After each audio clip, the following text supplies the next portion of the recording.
กิเลสน้อยก็ยังมีขอองค์พระจอ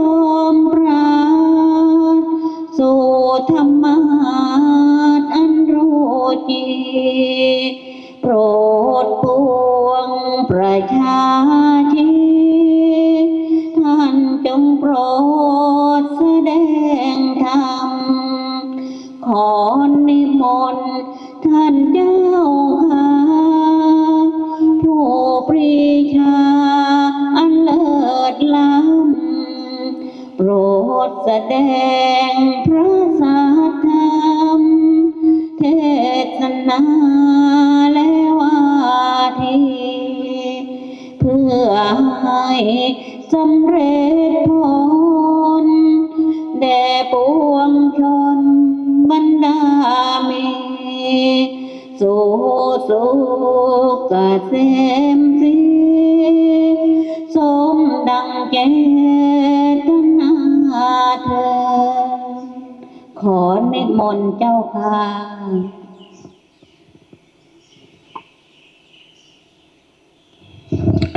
นั่งลงขอนอบน้อมแด่พระผู้มีพระภาคเจ้า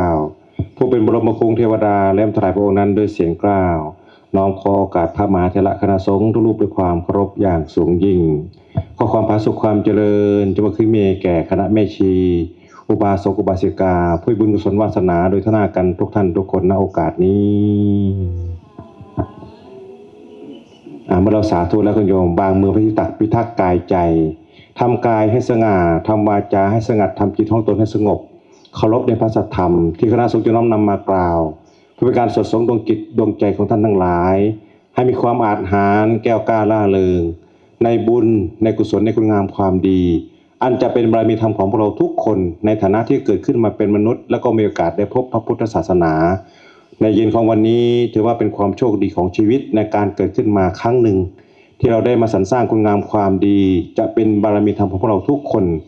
งานมรดกธรรมค้ำมรดกโลกเพื่อจะนำโชคมาสู่ชีวิตกายใจของเรานั้นการเกิดขึ้นมาเป็นมนุษย์เป็นสิ่งที่เกิดได้ยากโยมจิตโฉมนุสสปฏิลาโภแต่พวกเราท่านทั้งหลายได้อัตภาพแห่งความเป็นมนุษย์มาแล้วนี่คือความโชคดีเรียกว่ามนุษย์สมบัติจิตฉังมัจจานชีวิตตังการใช้ชีวิตอย่างมีความผาสุกความร่มเย็นก็เป็นเรื่องที่ยากอีกเพราะนั้นพวกเราเมื่อมาอยู่ใต้ร่มโพร่มพระศาสนาชีวิตเราจะมีคุณค่าและก็มีกำไรและก็โอกาสที่จะได้ฟังพระสัทธรรมของพระสัมมาสัมพุทธเจ้าก็เป็นเรื่องที่ยากอีกและการอุบัติขึ้นของพระเจ้าก็เป็นสิ่งที่ยากอีกสิ่งเหล่านี้ความยากทั้งหลายญาติโยมอุบาสกอุบาสิกาเราได้ครบแล้วคุณโยมเมื่อเราได้ต้นทุนที่เรียกว่ามนุษย์สมบัติเราจะมาสร้างสวรรค์สมบัติจนถึงพระนิพพานสมบัติไหมนี่เป็นมรดกที่พระพุทธเจ้าพระอริยเจ้าทั้งหลายมอบไว้ให้กับพุทธบริษัททั้งหลายดังนั้นการที่เราได้มีโอกาสได้เกิดขึ้นมาณปฏิรูปประเทศสวาโสประเทศอันสมควรในประเทศไทยของพวกเราบรรพบุรุษของชาวไทยของเรานั้นนับถือพระพุทธศาสนาจึงถ่ายทอดลงมาสู่พวกเราตั้งแต่พระมหากษัตริย์ทุกๆพระองค์นี่คือเมื่อผู้นำของเรามีดวงตาอันกล้าวไกลแล้วก็ใจเป็นพุทธท่านเห็นประโยชน์ท่านจึงนำมาสู่ประสบนิกรของพระองค์ท่านแล้วก็บ้านเชียงเป็นความโชคดีที่พระองค์ได้เสด็จมาด้วยโยมรัชกาลที่9ทั้งพระบรมราชินีพันปีหลวงด้วยหลังจากวันนั้นมาเมื่อพระบาทสมเด็จพระเจ้าอยู่หัวเสด็จมานำความเจริญมาสู่บ้านเชียงของพวกเราจนพวกเราได้อยู่ดีกินดีมั่งมีสีสุขสมบูรณ์พูนสุขอยู่เย็นเป็นสุข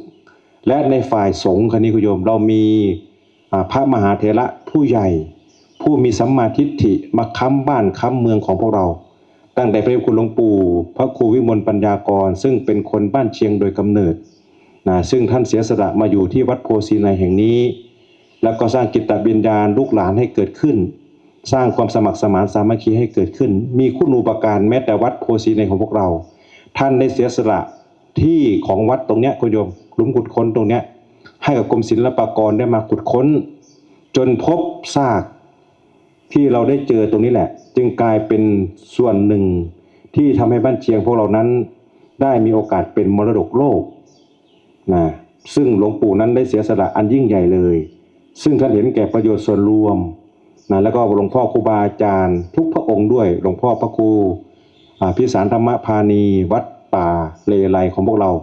ที่ท่านมาอยู่จนจัดงานปฏิบัติธรรมเข้าปริวาสกรรมและออกไปอยู่วัดป่าสันติวนารามวัดป่าดงไร่ก็นำความเจริญในด้านจิตใจมาสู่พวกเราหลวงพ่อวัดป่าเทพประธานพรก็ตามหลวงพ่อวัดสระแก้วเราก็ตามซึ่งแต่ละวัดนั้นพระมหาเถระเป็นผู้ทรงคุณทั้งนั้นเลยโยมจึงสืบทอดมาหาลูกหลานแดนนี้เป็นแดนศีลเป็นถิ่นธรรมนำความผาสุกและร่มเย็นให้กับพวกเราลูกหลานได้พึ่งพาอาศัยร่มโพร่มไทรร่มธรรมอย่างนี้เราจึงมีชีวิตที่เป็นอยู่ด้วยความผาสุกและความร่มเย็นอันในปีนี้พระคุณเจ้าได้มีโอกาสปรารภงานนี้เกิดขึ้นเพื่อจะให้ญาติพี่น้องท่านทั้งหลายมีโอกาสได้ระลึกถึงบรรพบุรุษของพวกเราโดยเฉพาะอย่างยิ่งเป็นอาจริยบูชาแล้วก็เทิดทูนบรรพบุรุษของชุมชนชาวบ้านเชียงด้วยและในงานครั้งนี้พระคุณเจ้าได้กราบพระคุณท่านครูบาอาจารย์ที่เป็นเพื่อนสาธมิกคุณโยมได้มาโปรยปลายสายธรรมเพื่อให้เราทั้งหลายนั้นไม่ให้มีกำลังใจในการสร้างสรรค์คุณงามความดีสร้างบุญสร้างบารมีแล้วหนีจากกองทุกข์คุณโยมไปสู่พระลมสุขคือความเยือกเย็นแห่งจิตใจดังนั้นในค่ำคืนวันนี้เพื่อเป็นการส่งเสริมดวงจิตดวงใจของพุทธบริษัททั้งหลายให้มีความอาถรรพ์แก้วกล้าละเริงก็จะได้กราบพระนาพระเดชพระคุณท่านรูปที่หนึ่งหลวงพ่อพระครูวิบูลย์สุทธิคุณคุณโยมเจ้าวัดวัดป่าดงยางพรพิบูลย์รองเจ้าคณะอำเภอพิบูลลักษณ์ได้เป็นรูปที่หนึ่งรูปสองเป็นคุณหลวงพ่อพระครูสุตตะปัญญาภิรัตน์หรือว่าหลวงพ่อมหาอนันต์ปัญญานันโทเจ้าวัดแห่งวัดป่าของสมบูรณ์อำเภอเมืองจังหวัดชัยภูมิได้เมตตาแสดงธรรมเป็นระดับสืบต่อไปขอกราบพระนาพระเดชพระคุณท่านทั้งสองรูปด้วยความเคารพอย่างสูงยิ่งครับกระผม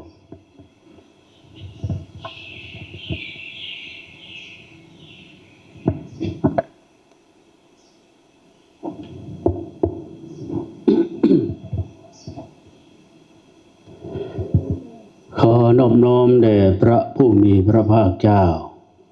ผู้เป็นบรมครูของเทวดาและมนุษย์ทั้งหลายพระองค์นั้นด้วยเสียงกล่าวเพื่อขอโอกาสพ่อแม่ครูบาอาจารย์เพื่อนสัตตมิกทุกรูปทุกองค์ด้วยความเคารพก็ขอเจริญพรมายังบรรดาสาธุชน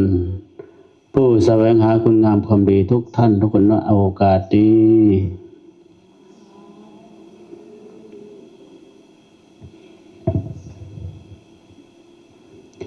สระแม่แดงเพื่อเห็นผู้เพิ่นอาราธนาทำไปใส่น้ำบทเสียงบ่สลบสไลบ่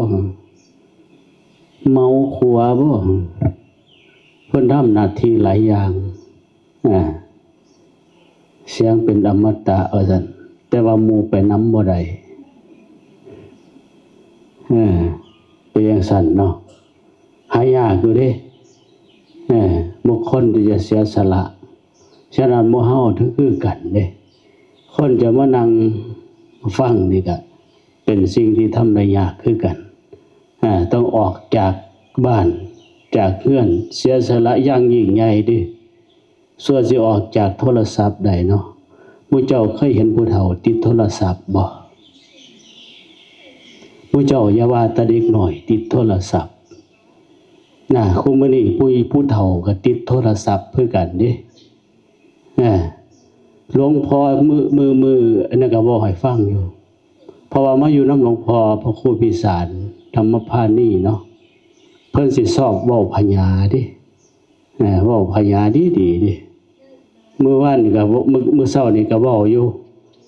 เว้าพญาว่าซั่นอันนี้คือกันบัดนี้เพิ่นว่าจังไดคนดีสิไปเบิ่งบ่าเข้าป่าหาเพิ่นเงินบ่เป็นราคาหาบ่กินข้วยตู้ว่าซั่นเอาซ้ำนี่แต่ได้บ่เจ้าว่าคนดีคือไปเบิ่งบ่าเพราะหยังคนคือไปเบิ่งบ่าทุกมื้อนี้มื้อเจ้าเห็นบ่ TikTok เห็นบ่พระก็ฮู้จักฮอด TikTok เด้ ถ้าบ่เบิ่งก็บ่ฮู้จักคือกันนี่เบิ่งแน่ผู้เฒ่าคุมื้อนี้ไปติดโทรศัพท์บัดนี้เห็นบ่บัดนี้เขาบ่มีอีหยังบัดนี้ติดโทรศัพท์แล้วนี่ก็เฮ็ดแปลกๆแผงๆอันผู้น้อยผู้หนุ่มเฮ็ดก็พอเบิ่งอยู่เด้ แต่อันผู้เฒ่าว่าน่ะไปเฮ็ดคือเด็กน้อยว่านี่บ่จะว่าเป็นตาเบิ่งบ่เห็นว่าที่เป็นข่าวนะเห็นเขาแก้ผ้าก็ไปแก้นำเขาซั่นนะมันเราบ่เป็นตาเบิ่งปานใดดีเนาะอันเด็กน้อยก็พอเบิ่งอยู่จักหน่อยอยู่เด้ผู้เฒ่าก็ไปแก้ผ้าพอได้เฮ็ดให้คนเบิ่งบัดเนี่ยมันเลยบ่เป็นตาเบิ่งนี่แหละที่บอกว่า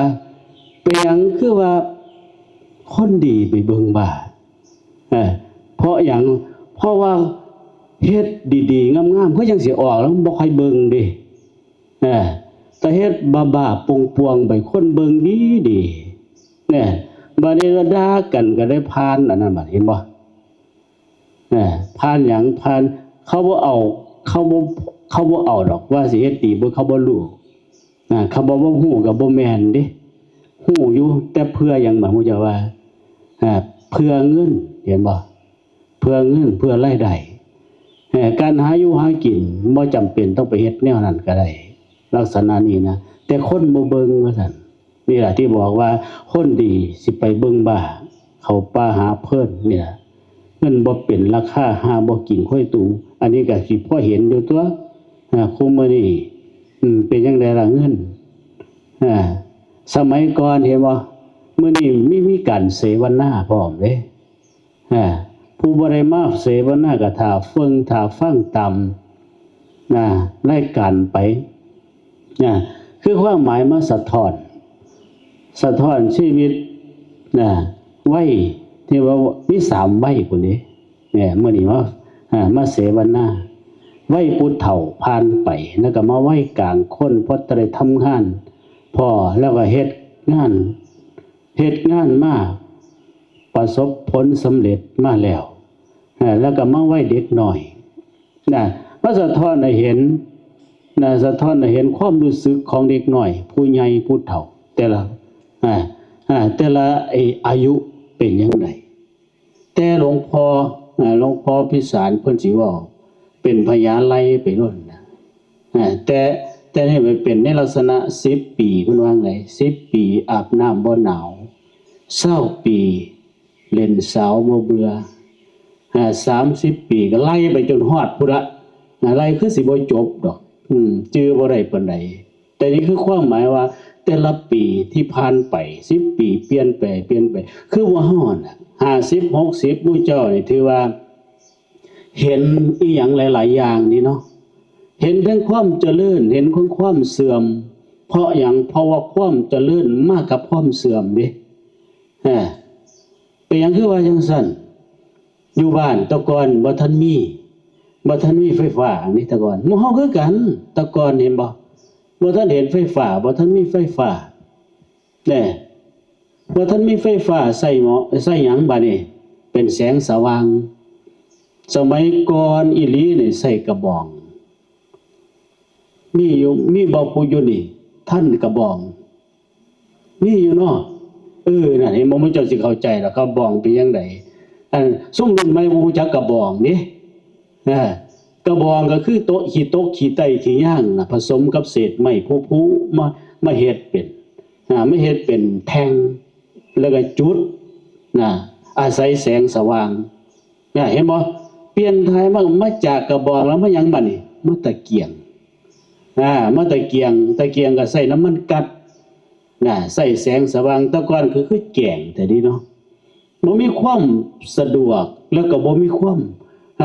มสะดวกสบายแต่ผู้เฒ่าสมัยก่อนอยู่ได้เด้แล้วก็เด็กน้อยก็อยู่ได้เหมือนที่คำว่าสะท้อนชีวิตเนี่ยชีวิตเกี่ยวของอยู่กับวัดนะเพราะหยังเพราะว่ามันบ่ทันมีโทรศัพท์มองเล่นก็มีแต่เดินวัดกินข้าวแล้วมึงเอาน้องไปเล่นวัดเด้อลักษณะนี้นะมันก็เลยมีความเกี่ยวของมีความผูกพันอยู่กับวัดบัดวัด ก็มีพระสงฆ์หรือพระเจ้าประสงค์เมื่อช่วงวังเว้นนี่ก็เว้าข้างไว้อยู่ว่าที่บอกว่าเมื่อสร้างบ้านแปลงเมืองแล้วก็สิมีปราสาทเนาะมีปราสาทแล้วก็สร้างวัดแต่ก็บ่มีท่านเรามีโรงเรียนเด้สร้างวัดอาศัยโรงเรียนเป็นวัดพระเจ้าประสงค์เป็นครูเด้สอนสมัยก่อนเป็นจังซั่นจบสูงสุดอีนี่คือป .4 มีอยู่ผู้ใดเรียนอยู่ในโรงเรียนวัดเรียนโรงเรียนวัดพระเจ้าประสงค์เป็นผู้สอนโรงเรียนประชาบาลโรงเรียนวัดประชาบาลลักษณะนี้ล่ะจบป .4 ดิแต่ว่าความรู้ป .4 สมัยนั้นว่าแม่นด็อกเตอร์พุ่นนี่ผู้ใดจบน่ะว่าแม่นด็อกเตอร์พุ่นสมัยนี้เด้คุมื้อนี้โอ้ยเตอลงไปว่ามีแต่เสืออย่างเดียวก็มีคือกันแต่ก็บ่เบิดทุกคนดินี่อันนี้คือกันคือความหมายว่าเมื่อมีบ้านนี้มีวัดแล้วก็มีโรงเรียนก็โรงเรียนก็อยู่ในหันละเอาวัดเป็นโรงเรียนมันก็เลยมีความคุ้นเคยเมื่อเจ้าสิเห็นภาพเก่าๆเห็นภาพเก่าๆแต่บ้านนี้เห็นมีความที่เว้าเพิ่นเว้าให้ฟังนี่คือความหมายเสวนาแล้วมันก็เลยเห็นภาพเก่าๆมีความผูกพัน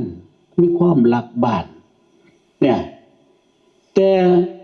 เรียกว่าบรรยากาศจังสันมันหายไปเพราะหยังการเวลามันที่บอกว่าสมัยก่อนใส่แต่แล้วว่าใส่กระบองแล้วก็มาใส่ตะเกียงใส่ตะเกียงอยู่พักนึงแล้วก็มาใส่หยังหม้อแบต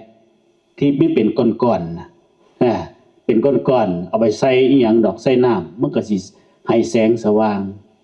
ต่อมาก็เป็นแบตเตอรี่เห็นบ่ต่อมาจังมีไฟฟ้าเมื่อมีไฟฟ้ามันต้องลากสายได้แม่นบ่ต้องลากสายบัดนี้เฮ็ดจังไดบัดนี้ที่บอกว่าความเจริญมาพร้อมกับความเสื่อมอยู่บ้านคือกันเด้ไฟฟ้ามาเป็นจังไดบัดต้นไม้ต้นบักพร้าวต้นบักม่วงอีหยังนำหน้าบ้านตัดให้เรียบเบิดนี่ที่บอกว่าความเจริญมาพร้อมกับความเสื่อมไฟฟ้าสว่างก็ต้องตัดทิ้งต้นไม้ที่ผู้เฒ่าผู้แก่แพงนั่นล่ะปลูกไว้นี่ล่ะบาดนี้ความเปลี่ยนแปลงของสังคมก็เปลี่ยนไปนำเด้เห็นบ่หมู่เจ้าก็สิเห็นอยู่ดอกแต่ก่อนนี่จบป .6 แล้วเด็กน้อยไปไสบวชเณรเด้บวชเณรเต็มเณรสมณเณรหลายซุ่มหนึ่งก็เป็นสังฆรีวัดมีความสุขอยู่กับวัดมันสิไปไสบัดบ่บ่เคยไปไสก็อยู่หั่นชีวิตของเกี่ยวกับอยู่หั่นมันก็เลยมีคุณธรรมไปในตัวเพราะว่าพระเจ้าประสงค์ที่บอกว่านั่นล่ะคือบอกว่าพระสงฆ์เปรียบเสมือนที่บอกว่าผู้นำทางจิตวิญญาณนั่นสิเห็นในลักษณะนั้นเด็กน้อยในชุดนั้นมีช่วงนั้นมีคุณธรรมดิรู้จักบาปบุญคุณโทษถึงเขาสิไปอยากกินขนมแต่ก็บ่เป็นหยังดิแต่ก็ยังดีมากินขนมแล้วก็พระเจ้าประสงค์ก็สอนให้รู้จักนี่ล่ะอันนี้คือความหมายที่บอกว่าชีวิตที่มันผ่านไปแต่ละปีแต่ละยุคไปเฮ็ดจังได๋เฮาสิอยู่ได้กับความเปลี่ยนแปลงของสังคมไปนี่ล่ะจึงแล้วว่ามาเสวนากันหรือหมู่เฮาท่านทั้งหลายคือกันเพราะว่าหยังถ้าเฮาบ่สำนึกสำเนียกบัดนี้สิ่งเหล่านี้ก็สิหายไปสุดท้ายเป็นจังได๋เห็นบ่ถามเด็กน้อยเข้าวัดบ่ซั่นบ่ได้เข้าจักสิเข้าไปหยังก็มีคือกันส่วนมากสิเข้าบ่เข้าเด้อยู่บ้านคือกันเด้น้อยๆนี่เขาสิใส่บาตรดีอยู่ดอกเพราะมีคนบอกพาไปใส่ก็ย้ายนั่นล่ะแม่เขาบ่อยู่ดอกไปทำการทำงานเบิดนี่จังว่าเขาบอกว่าจังไดติผู้เฒ่าว่าเด็กน้อยเอากันผู้เฒ่ามีลูกมันก็สิจังซี่ล่ะเขาสิเอิ้นยายนี่สิเอิ้นแม่เด้เอิ้นยายนี่เอิ้นแม่เด้เพราะหยังยายเป็นผู้เลี้ยงเด้ตายายเป็นผู้เลี้ยงนี่ล่ะมันก็เลยบ่ผูกพันกับแม่ก็ไปหาเงินหาทองไปเพราะว่ามันเปลี่ยนไปเด้นี่ล่ะคือความหมายว่าย้อนมาหาหมู่ท่านทั้งหลายมานี่ก็อยู่กับลูกกับหลานพอได้หยอกแน่จักหน่อยชีวิตก็สิบ่ได้เหงา นี่ล่ะมันก็เลยเป็นสิ่งที่บ่มีความผูกพันกับพ่อกับแม่เพราะปานไหนลูกเต้าลูกหลานนี่ล่ะเด็กน้อยบัดนี้ตื่นก็สวยเด้ถ้าขึ้นป .6 ไปนี่สิคือเริ่มตื่นสวยแล้วดิจังว่าได้เว้าหยอกเด็กน้อยอยู่บอกหยอกเด็กน้อยว่ามึงใหญ่ๆเด้อซั่นดอกมึงใหญ่ๆมึงเอาอยู่ซ้ำนี้ล่ะซั่นเอาเป็นหยังคือว่าให้อยู่คือบ่ให้ใหญ่ถ้าใหญ่กว่านี้มันบ่ใส่บาตรซั่นดอกมันเป็นจังซั่นเด้ที่น้อยๆเนี่ยใส่ดีถ้าบ่ได้ใส่ก็ให้นี่บาดนี้เป็นจังซั่นอยู่บ้านเป็นจังซั่นเด้ให้บ่ได้ใส่บาตรปัญญาถ้าเบิ่งมึงใหญ่มากมึงสิให้ใส่บาตรว่าซั่นดอกแล้วจัดมันบ่เห็นฮอดหน้ามันบ่ว่าสิเป็นผู้ชายแล้วบ่ผู้หญิงคือกันนี่ล่ะคือความเปลี่ยนไปแล้วบาดมาย้อนมาหาหมู่เฮาจังสิเฮ็ดจังไดนี่ล่ะจังบอกว่าเมื่อมาสัมมนาก็คือมาพูดคุยกันสังคมมันเป็นอย่างนี้เราจะทำยังไงให้เรียกว่าให้เด็กน้อยมาสนใจแล้วก็มาหาเพิ่นมาหาเพิ่นสิเพิ่นก็เว้าดีๆดิเว้าดีมันเห็นหยังที่บอกว่าอันวัดเขาเข้ามาแล้วเขาได้หยังว่าซั่นน่ะก็แม่นนี่แหละเนาะหมู่เฮาคือกันเด้วัดบ่มีเซเว่นคือว่านั่นน่ะพุ่นในบ้านเขามีเซเว่นเขาเข้าไปแล้วอันนี้คือกันคือหมู่เฮาคือกันน่ะเขาเข้าวัดก็ต้องมีแนวใดคำว่าใดในที่นี้ได้หยังนี่ล่ะอันนี้คือกันแต่ละวัดนี่เขาสิเข้าไปหยังให้เข้าไปหยังคือหมู่เฮาหั่นล่ะเข้ามาแล้วได้หยังนั่นล่ะมาเว้าแก้มหยอกเนาะได้ฮอเป็นพ่อใหญ่ฮอแม่ใหญ่แฮฮอไว้เป็นจังซั่นอันนั้นก็ได้ของไผของมันแล้วภาษาเพิ่นว่าไดต่างคนต่างอาบน้ำต่างคนต่างกินข้าวภาษาสมต่างเนาะต่างคนต่างอาบน้ำสมเกียงดื่มกันคือกันอันนี้น่ะคือความหมายว่าต่างคนต่างเข้ามาวัดแต่จุดมุ่งหมายอาจจะแตกต่างกันไปแต่สิ่งที่ได้อาจจะไม่เหมือนกันอันนี้คือกันดิคือย้อนมาหาเจ้าของเข้ามาเพื่ออะไรที่แรกก็บ่รู้เรื่องรู้เล่าดิเหมือนที่เคยบอกให้ฟังนั่นน่ะพระคุณเจ้าก็ดีดิบ่คิดว่าสิมานั่งอยู่ป่านนี้เด้เคยบอกให้ฟังอยู่พู้นน่ะไปเว้าอยู่บ้านคลองสมบูรณ์บ่คิดว่าสิมาอยู่โดนป่านนี้ว่าสิอยู่เพียงแค่พรรษาเดียวพอได้เปลี่ยนชื่อหรอกว่าสิได้เป็นทิพย์ส่วนมากเนาะบวชเขามาผ่านพรรษานึงก็สิเป็นทิศเปลี่ยนชื่อนี้เป็นทิศเป็นจานแต่บ่รู้จักดอกคำว่าทิศว่าจานคือหยังแต่แล้วว่าจิตเปลี่ยนจุดเปลี่ยนของชีวิตมันมีเด้อันนี้คือกันคือนี่ก็คือบ่คือว่าสิอยู่โดนบัดนี้คือกันเด้เพิ่นแฮงเป็นผู้มีการมีงานพร้อมเด้เป็นหัวหน้าไฟฟ้าบ่ดิเพิ่นยังตัดได้เนาะนี่ล่ะเพราะอย่างเพราะมันมีจุดเปลี่ยนเป็นสิ่งมีจุดเปลี่ยนของมันน่ะว่าตลอดว่าบวชนี่มีหลายบวชนะว่าอันนี้บวชตามประเพณีบวชตามประเพณีบอกได้เลยบวชตามประเพณีครบ20หรืออีหยังก็ว่าไปบวชตามประเพณีเพื่อนี่แต่บวชเข้ามาแล้วมันบ่เป็นจังซั่นบัดบ่เป็นจังซั่นแต่มันจังมีศรัทธาภายหลังขึ้นมาเด้ศรัทธาภายหลังขึ้นมาเกิดความเชื่อเพราะมันเกิดขึ้นกับเจ้าของเกิดความเชื่อเกิดความมั่นใจในการทั้งอย่างในสิ่งเหล่านี้ในลักษณะนี้แหละถ้าบาดนี้คือที่บอกว่าความเสื่อมมันมากับความเจริญบาดนี้สมัยก่อนเนาะมีสามเณรเต็มวัดโคมนี่เห็นบ่มีบ่นี่วัด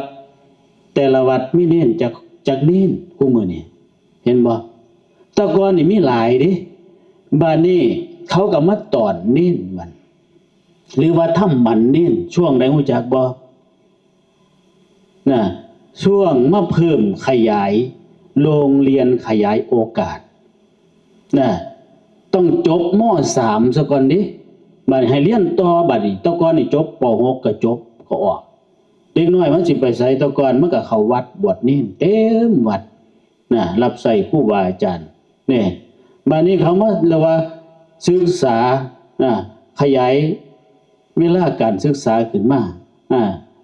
จบต้องเรียนให้จบม.3 ถ้าบ่เรียนจบม.3 พ่อแม่ผู้ใดบ่ให้ไปเรียนติดคุกว่าซั่นครูไว้พร้อมเด้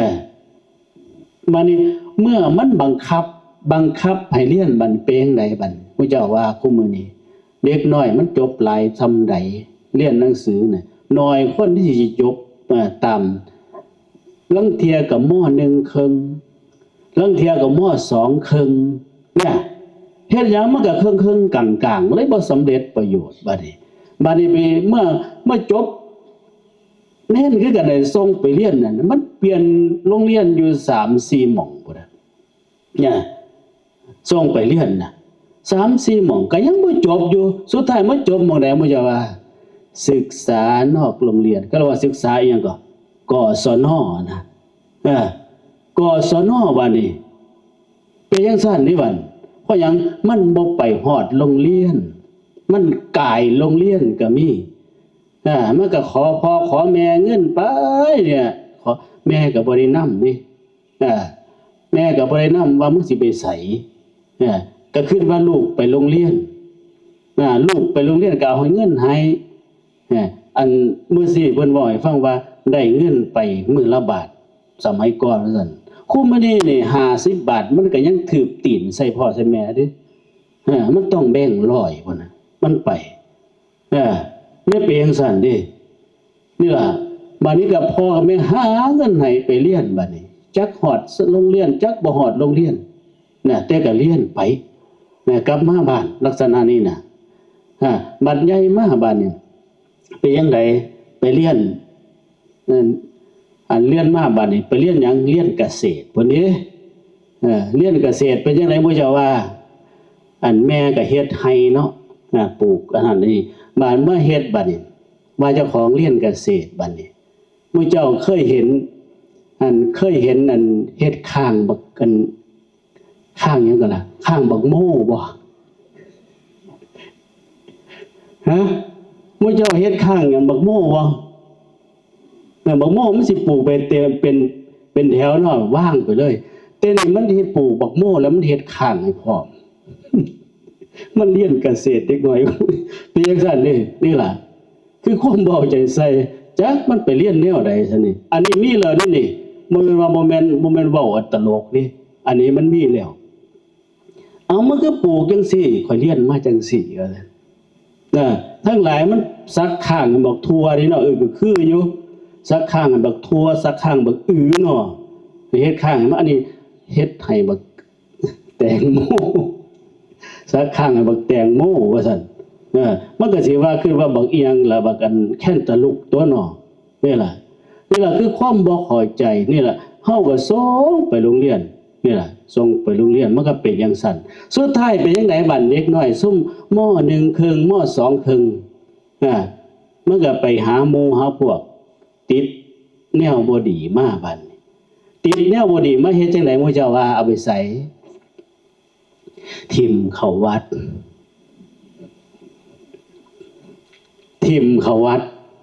อันเบิ่งให้ผู้ขาแน่ว่าซั่นทิ่มเข้าวัดบัดนี้เอาไปฝากบัดนี้ไปฝากวัดบัดนี้เป็นจังซั่นเด้เอ้าก็จักสิว่าจังได๋เด้เขาเอามาให้แหมเอามาให้แล้วบัดโอ้ยจักว่าสิฮู้จักตัวเนาะก็สิเบิ่งออกอยู่เด้เมื่อเอามาให้จักสิว่าจังได๋เอามาให้มาฝากแล้วก็ว่ามันอีหยังล่ะรูปหน้ามันสิค่าดังนี่เนาะอันนี้ก็ไม่ออกคำวัดไปส่งเข้าพระถ้าบ่บวชคือพ่อเขาแม่มันพ่อมันเอาเขาไปส่งพระบัดเนี่ยบัดนี้ก็โอ้เฮาก็เฮ็ดจังได๋เนาะก็เลยเอาไปฝากหมู่อีกเลยไปฝากหมู่บัดนี้อันเบิ่งให้นี่ว่าแม่นเขาเอาแมวมาปล่อยวัดเอาแมวมาปล่อยวัดเป็นแมวก็บ่ทันบ้านตาดิมันมาไปปล่อยเป็นคอกเลยตัวนี่ก็จักสิว่าจังได๋เลี้ยงใหญ่จักน้อยจังก็ไปปล่อยก็ได้ไปปล่อยหลายคอกคือกันนี่ไปปล่อยต่ออันนี้คือกันคนนี่เนาะคนนี่เอา อันซุ่มมาเรียนมอ2เครื่องอ่ะก็เลยไปฝากหมู่ไว้ไกลมันไกลบ้านมันคือสิบ่มาดอกว่าซั่นนะเอาไปไกลๆพุ่นล่ะไปฝากแล้วก็กำชับพร้อมเด้อซั่นระวังแน่เด้อว่าซั่นมันมือไว้จักหน่อยซั่นเนาะมาเนี่ยก็ไปฝากไว้มันก็เลยเฮ็ดจังได๋บัดที่แรกก็คือนี่แหละย่างน้ำก้นพระไปกลับมาบัดไปมื้อ2มื้อมันก็เลยลืมกับซุ่มนั่นโอ้ซุ่มนี่มันอีหยังบุคคลเข้ากันโดยธาตุอีหลีเด้เนาะเขาก็ไปพ่อหมู่อยู่ทั้งปุ่นอีกล่ะไปเฮ็ดแนวเก่าบัดนี้เอาไปเอามางานศพมีบัดนี้เองใดมันก็ไปโตดไฮโลซั่นตัวบัดมันเอาเงินมาจากไสมันคุ้นเคยแต่อันตู้หั่นแล้วบัดนี้ตู้หยังล่ะตู้บริจาคพระนั่นน่ะเห็นบ่นี่แหละเขาเอิ้นว่าหยังกินบนเรือนขี่รถบนหลังคามันก็สิเป็นแนวนี้ตัวก็เอาแงะตู้บริจาคนั่นล่ะก็ไปโตดไฮโลได้เงินมาคือว่าโอ้ว่าได้เงินมาผมโตดไฮโลครับไปเบิ่งหยังเนี่ยมันอันนั้นเศษเงินหรือว่าอันนั้นมันเอาไปบ่เบิดจังซี่นะกระทำท่าเซ้ยมันคือกันก็ได้เนี่ยนี่คือความหมายว่าอันนั้นมันเป็นจังซั่นเนี่ยสังคมมันเป็นจังซั่นอีหลีเด้มันหลายแล้วซุมื้อนี้แล้วอีกอย่างนึงมันไปติดสิ่งเหล่านั้นหลายๆน่ะเอาไปใส่ก็เอาไปคือว่านั่นน่ะเอาไปคือว่านี่ล่ะจังว่าพระคุณเจ้านี่รับทุกอย่างยังว่ารับทุกอย่างปัวนะปัวแล้วปัวขึ้นแล้วเขาไปใส่ดิคือเคยบอกให้ฟังนะมาตะเล่ากับมาดิอันติดซุ่มนี่ล่ะติดอย่างอันติดบักให้มื้อเจ้าฮู้จักบักให้บ่อยู่ข้างมันก็ต้นใหญ่ต้นใหญ่อยู่ฮู้จักบ่ต้นบักให้กินแล้วก็งอกแงกไปกินบักให้เนี่ยเป็นจังซั่นบัดนี้ติดแล้วนี่ละบัดนี้เป็นจังไดบัดคักๆแล้วก็กินเหล้ากินยาซุ่มนี่มันบ่เฒ่าตายเด้อบ่ได้แท้นะได้เผาเนี่ย2คู่แล้วที่บอกว่าเนี่ยพี่กับน้องบ่ทันเฒ่าตายเด้กินเหล้าอันนี้ห่างกันบ่พอเดือนเพราะว่า2เดือนเนี่ยอ้ายไปก่อนอ้ายไปก่อนได้กี้นะมาต่อมาอีก2เดือนก็กี้น้องไปนำบัด2คู่โอ้ยกูเสียดายเด้ถ้าว่าเสียดายกำลังอยากเอามาให้ผู้เฒ่ายังผู้เฒ่าขยันบัดนี้อยู่หันมีพอออกขี้ตา2คนเข้าวัดเนี่ยเขามีตาเ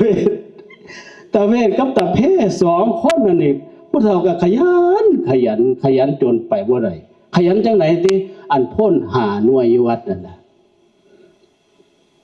ลาบปนากองเบิดบัดนี้อันพ่นเบิดบัดเนี่ยพ่นเบิดป่วยยังไม่ไปบ่ได้นะในยาง4ขาแล้วโอ้ยเสียดายเด้อสนอเสียดายไอ้ซุ่มมันบ่เฒ่าตายเนี่ย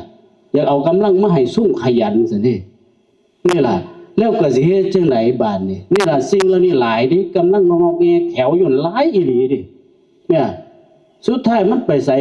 บักมันบ่ดีมันก็ฮู้จักเด้ฮู้จักหยังฮู้จักหม่องลักฮู้จักหม่องลักงามปีนมาเอาอยู่ในวัดนั่นน่ะมาเอาในวัดแงะอะไรก็ว่ากันไปโอ้ยเบิดความสิเว้าคือว่าล่ะมันรูปหน้ามันค่าดันแต่บ่แม่นไผลูกซุ่มนั่นละเป็นจังซั่นนี่ล่ะหมู่เฮาเฮ็ดสิเฮ็ดจังได๋ล่ะบาดเป็นจังซั่นนี่ล่ะก็เลยสะท้อนว่านี่ของบ่ดีพระพุทธรูปหักข้อหักกลับมาไว้ห่มโพเนาะหลายเถิดดิมาไว้ห่มโพอยู่หั่นก็หลายคือกัน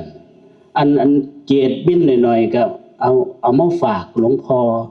เกศพุทธรูปบินหน่อยๆก็มาฝากไว้เบิดจังว่าอันคนคือกันบัดนี้อันคนก็มาฝากหลวงพ่อคือกันมันจะก็ต้องเบิ่งดิหายากอยู่ดิคนที่สอนซุ่มเรานี่ได้หมู่เจ้าก็สิอยากได้ตะกราบตะพระดีๆดิจังได้เว้าอยู่ อยากจะกราบแต่พระดีแต่บ่หาพระหรือบ่หาบุคลากรที่สมบูรณ์แบบมาให้จักเที่ย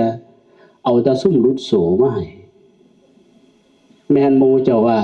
หมู่เจ้าก็หาซุ่มดีๆซุ่มหัวดีๆเพิ่นเอาไปเป็นครูเป็นนายเบิดบาดนี่ก็มีอยู่ละครั้งซี่ก็เพิ่นเปรียบพร้อมอยู่ดอก เพิ่นก็เปรียบพร้อมอยู่ดอกแต่มันหายากเด้คนสิมาเป็นพระเห็นบ่ถ้ามันง่ายจังคือผมมาอยู่ซั่นนี่หมู่เจ้ามาเห็นบ่3มื้อซ้ำนี่ก็ยังหายากกันเด้ต่อรองแล้วต่อรองอีกผู้ค้าไปบ่ได้ยากโดดมีแต่ว่าจังสิยากโดดบ่แม่นยากก็ยากไว้ท่าเด้เป็นจังซั่นต้องหลวงพ่อมหาวิเชียรเด้ครูเอาพร้อมเด้เป็นจังซั่นเพิ่นครูเอาพร้อมตัวนี้ก็จักสิว่าจังไดบัดหันว่ายากเลยยากอยู่หั่นล่ะซั่นลางเทื่อก็ได้บ่ดิผู้ว่าได้ดอกว่าเจ้าสิให้ธรรมชาติว่างให้หรือสิว่างเอาเองซะดอกลางเทื่อก็จนว่าปานนั้นเด้ผู้จักบ่ธรรมชาติว่างให้เจ้าสิยากปานใดเห็นบ่สุดท้ายธรรมชาติว่างให้มาบอกกับเฮาคือเดี๋ยวมื้อนี้แล้วสิไปอยู่นำพระครูว่าซั่นเอิ้นเด้เอิ้นเขามันพ่อว่างแล้วดิซั่นดอกลูกเต้าก็บ่อีหยังดิเขาเจ้าอยากให้เขามาลูกแต่ว่าก็มาบ่ได้สุดท้ายเป็นจังไดบัดนี้ได้หยังน่ะสีขามาหาบัดนี้สุดท้ายไปมาอีหลีบัดมาเข้าวัดแบบบ่ต้องกลับเลยเอามาฝากอ้อยซั่นนี่ล่ะคนเบิดโตมีเท่านี้แล้วว่าซั่นบัดนี้เนาะจังเข้าหากันมาหากันซะดอกอันนี้คือความจริงเด้นี่อันญาติเจ้าของนั่นล่ะญาติเจ้าของเดี๋ยวเขาเฮ็ดสะพานมาขามนี่ก่อนสิแล้วสิมาหาสิมาอยู่นำดอกว่าซั่นเขาเฮ็ดสะพานแล้วก็แล้วนะก็ยากคือเก่าล่ะมันสุดท้ายก็มาซ้ำนั่นล่ะซ้ำนี่ล่ะมาอยู่แบบบ่กลับบ้านเลยบ้านเอาจังซี่ล่ะมันจังบ่ได้กลับกันเนาะหมู่เฮาคือกันเด้ครูบาอาจารย์มาเอิ้นหายากนี่หมู่เจ้าว่าบ่จังซี่แล้วน่ะเสียสละมาพากันเอิ้นเนี่ยน่ะเอิ้นเพื่อให้อยากให้หมู่เฮามาฟังบ่ต้องฟังให้มันจำได้ทุกความดอก1ทำให้เบิ่งจำได้คำนึง2คำแล้วก็ประพฤติปฏิบัติไปเนี่ยมันก็เกิดประโยชน์กับเจ้าของประโยชน์กับเจ้าของพร้อมให้พี่ให้น้องให้ลูกให้หลานเหมือนที่บอกว่าเนี่ยเฮ็ดเป็นตัวอย่างเหมือนที่บอกว่าครูบาอาจารย์ก็ดีไล่มาเนี่ยตั้งแต่หลวงพ่อพระครูปัญญาเหมือนนั่นมันพระครูวิมลปัญญากรจังซี่เคยมาอยู่นำเพิ่นน่ะมันได้ไปเบิ่งแต่ภาพเก่าๆครูบาอาจารย์ไปแล้วไปค่อยไปไม่ออกก็ค่อยไปคือกันเมื่อปีหน้าจักสิเห็นหน้าผู้นั่งพ่อแว่ๆอยู่ก็ได้จักผู้ใดสิลอยไปก่อนกันนี่คือกันฉะนั้นเมื่อเวลามีโอกาสมาเด้อเหลืออีกมื้อนึงผู้ใดสิมาเอาปลาขอนก็มามื้ออื่นน่ะวันที่16น่ะมื้ออื่นเดี๋ยวถือเลขก่อนพระสิว่าอีกละบาดนี่ยากอีกอยู่หั่นคือกันฝากเอาไว้ให้คิดเด้ออยากให้มาเพราะว่าหยังสุดท้ายถ้าเฮาบ่เห็นคุณค่าของการออกจากบ้านจากเรือนมันก็ตายถิ่มซื่อๆเห็นบ่สวดไปนักคาลิงคลังว่าซั่นนี่ว่าจังได๋ล่ะหาประโยชน์บ่ได้เผาทิ้งอย่างเดียวดิเฮ็ดจังได๋สิมีคุณค่าเห็นบ่น่ะเขาเจ้านอนอยู่นั่นมีคุณค่าเด้กระดูกก็มีคุณค่าแต่เฮ็ดมันดีในลักษณะนี้ครูบาอาจารย์เฮ็ดเป็นตัวอย่างเอาฝากไว้แต่เพียงเท่านี้ก็แล้วกันเนาะเขาอนุโมทนาในความอดความทนความเสียสละของพวกเราท่านทั้งหลายที่ได้เสียสละมาในครั้งนี้ขออ้างอิงคุณพระศรีรัตนตรัยคุณพระพุทธคุณพระธรรมและคุณพระสงฆ์และคุณงามความดีที่เราท่านทั้งหลายได้กระทำแล้วในครั้งนี้จงมารวมกันเป็นตบะเป็นเดชะเป็นพลังแห่งบุญแห่งกุศลส่งเสริมอุดหนุนดวงจิตดวงวิญญาณของบรรพบุรุษของเราท่านทั้งหลายจงไปสู่ภพภูมิที่ดียิ่งขึ้นไปย้อนมาพวกเราท่านทั้งหลายขอมีความสุขความเจริญในหน้าที่การงานปราศจากโรคภัยไข้เจ็บโดยทั่วหน้ากันทุกท่านทุกคนเทอญ